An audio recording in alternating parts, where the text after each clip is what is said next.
انشا جی نے ایک غزل لکھی اور اس غزل کے کچھ دنوں بعد ہی ان کا انتقال ہو گیا تھا۔ اس کے انتقال کے بعد پھر اسی غزل کے وزن پر اس کے جواب میں قتیل شفائی نے بھی ایک غزل لکھ ماری تھی۔ وہ دونوں غزلیں پیش قیمت ہیں۔ ابن انشا کہتے ہیں کہ انشا جی اٹھو اب کوچ کرو، اس شہر میں جی کو لگانا کیا، وحشی کو سکون سے کیا مطلب، جوگی کا نگر میں ٹھکانا کیا، اس دل کے دریدہ دامن کو دیکھو تو صحیح، سوچو تو صحیح، جس جھولی میں 100 چھید ہوئے اس جھولی کا پھیلانا کیا، شب بیتی چاند بھی ڈوب چلا، زنجیر پڑی دروازے میں، کیوں دیر گئے گھر آئے ہو، سجنی سے کرو گے بہانہ کیا،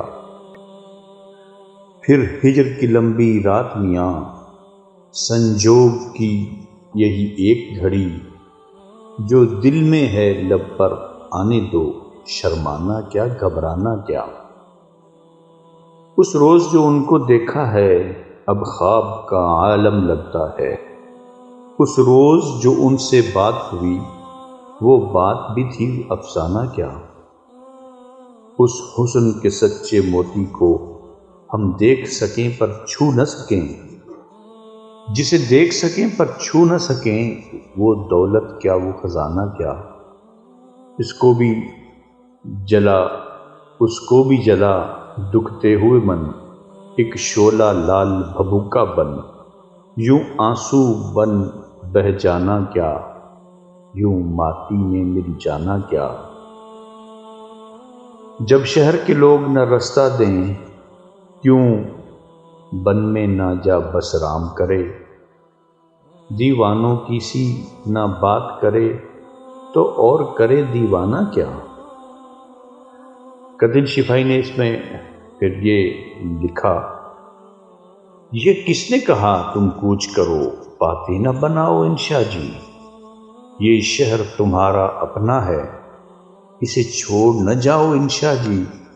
جتنے بھی جہاں کے باسی ہیں سب کے سب تم سے پیار کریں، کیا ان سے بھی منہ پھیرو گے، یہ ظلم نہ ڈھاؤ انشا جی، کیا سوچ کے تم نے سینچی تھی یہ کیسر کیاری چاہت کی، تم جن کو ہنسانے آئے تھے ان کو نہ رلاؤ انشا جی، تم لاکھ سیاحت کے ہو دھنی، ایک بات ہماری بھی مانو، کوئی جا کے جہاں سے آتا نہیں اس دیس نہ جاؤ انشا جی، بکھراتے ہو سونا حرفوں کا تم چاندی جیسے کاغذ پر، پھر ان میں اپنے زخموں کا مت زہر ملاؤ انشا جی، ایک رات تو کیا وہ حشر تلک رکھے گی کھلا دروازے کو، کب لوٹ کے تم گھر آؤ گے سجنی کو بتاؤ انشا جی، نہیں صرف قتیل کی بات یہاں، کہیں ساحر ہے کہیں عالی ہے، تم اپنے پرانے یاروں سے دامن نہ چھڑاؤ انشا جی۔